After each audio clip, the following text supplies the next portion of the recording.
Out of left field, impeachment on the House floor. And not for the reason we were all made to think it would come about, right? We were all told that President Trump would be impeached first for collusion, then for obstruction.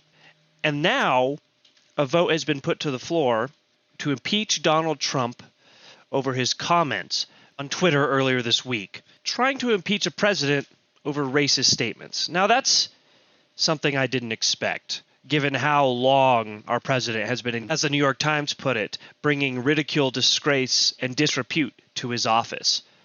95 Democrats voted to impeach.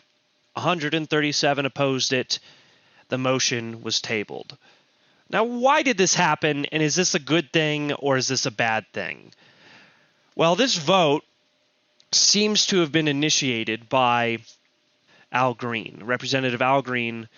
Now, it's no secret the Democrats, or some among the Democrats, have been pushing for impeachment, including a number of the progressives, seemingly a number of centrists. The party seems to be split pretty much down the line. There are a lot of representatives who in the past have come out for impeachment, such as U.S. Representative and presidential candidate for 2020 Tim Ryan. But ultimately, it seems as though this vote was shut down by Speaker Pelosi. Probably a good move. The reason I think that is because historically, and you can see this, it happened with Nixon, it happened with Clinton, regardless of the impeachment outcome, impeachment usually leads to an uptick or a surge in some cases in approval rating, because it makes it seem as though the president is under attack, as if they're being victimized, as if the other party is so upset at the actions of the president that they have no option but to impeach.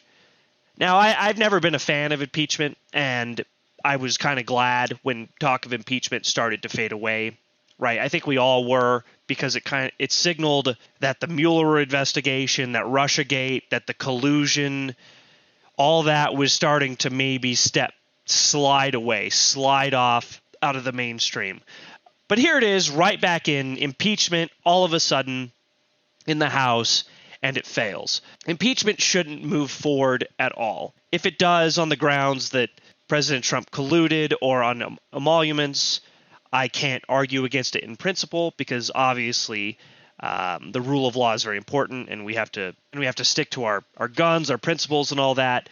On the other hand, it's important to bear in mind that the House shouldn't do anything, shouldn't initiate any process that is guaranteed to fail in the Senate. Mitch McConnell's graveyard. If anyone thinks impeachment of a Republican president, even Donald Trump, even Epstein friend, is going to get impeached by all those Republicans who have basically given up on their principles, it's just not going to happen. It's unrealistic. And they know that. These senators know that if impeachment fails, historically, presidential approval rates go up. So they would want nothing more than a world than that to reach the Senate. So canceling impeachment, shutting it down, probably not even bringing it up again is probably the best path forward for the Democrats. Otherwise, you're just giving fodder for the Republicans to continue to delegitimize the Democrats. And at this point, pretty much anything goes. Everything's out. All the rules seem to be out the window at this point, and we need to act tactically, strategically. The Democrats need a strategic plan here that at least consists of don't help Trump get reelected. There are several ways to doing that, such as not voting in Joe Biden, not voting to impeach him, not voting to support his border funding bills, to continue to vote in support of these concentration camps. There are a lot of ways to do this, and it starts at not doing some things that have been happening. Now, what would be a good strategy for the Democrats, right? That's the question that the Democrats need to be asking. And the clear answer to that seems to be policy, policy, policy. And not just policy, policy, policy, but good policy, good policy, good policy. Policies that are in line with what the American people want. Policies that would make the Congress and the presidency act in the interest of the people. That's why Bernie Sanders is so important. is because his policies are representative of what the American people largely favor. His policies are ones that would benefit the American people as opposed to ones that are simply, well, it's actually pretty difficult to figure out what the alternative policies are because the corporate Democrats don't have a policy. That's why they come back at folks like AOC, Ilhan Omar, and the rest of the progressive squad with teethless bites. They make weird claims about how they have their Twitter sphere and whatever, but they don't have actual substantive policy differences. The only policies that are being proposed by middle-of-the-road Democrats in the election are returns to form, returns to the status quo that got Donald Trump elected. We need to repair Obamacare. We need a public option. We need this. We need that. All these weak measures, sometimes with a Bernie Sanders-esque type proposal thrown in there, like getting rid of privatized prisons, like Cory Booker does, or stopping the wars, like Tulsi Gabbard does. Now, some are better than the others and share more actual progressive policies, but that seems to be the easiest, clearest reason to beat Trump. But now, why don't they do that? Is it because they're stupid? Is it because the blue dogs and the centrist corporate Democrats are stupid? No, that is not why. These are not stupid people.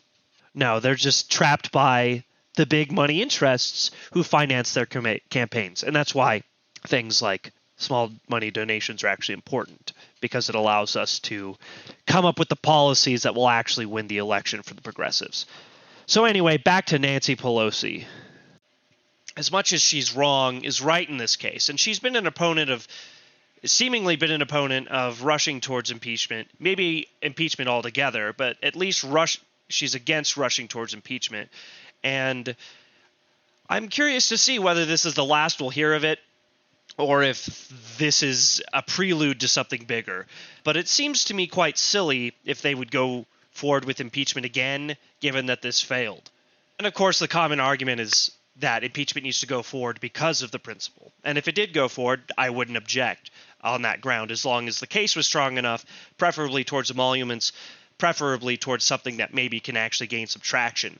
But I think the window of opportunity for the Democrats is closed, given that they wasted so much of their media spotlight focusing on Russiagate, the big grand conspiracy of Russiagate, that while it did do some good in exposing the extent of Russian interference in our elections, that our hacking machines are quite vulnerable, it did nothing but cause the majority of American people to tune out of mainstream media as they realized what exactly was going on there.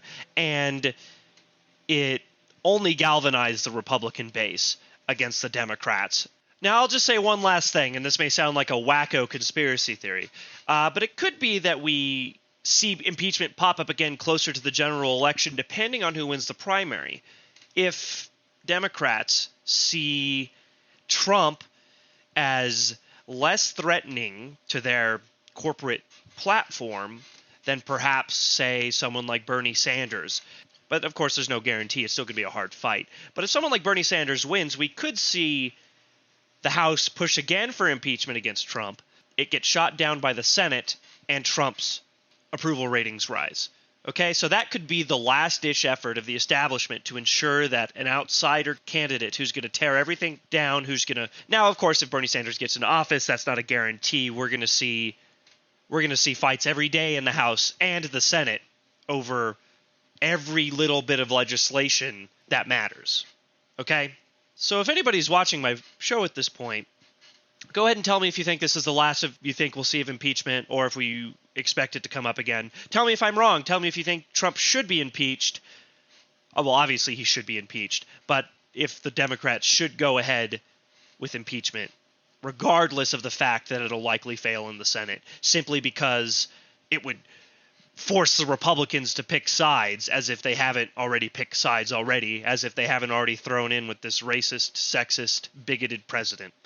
Anyway, I'm your ombudsman. Stay honest. And follow me on Patreon or Twitter if you like my content.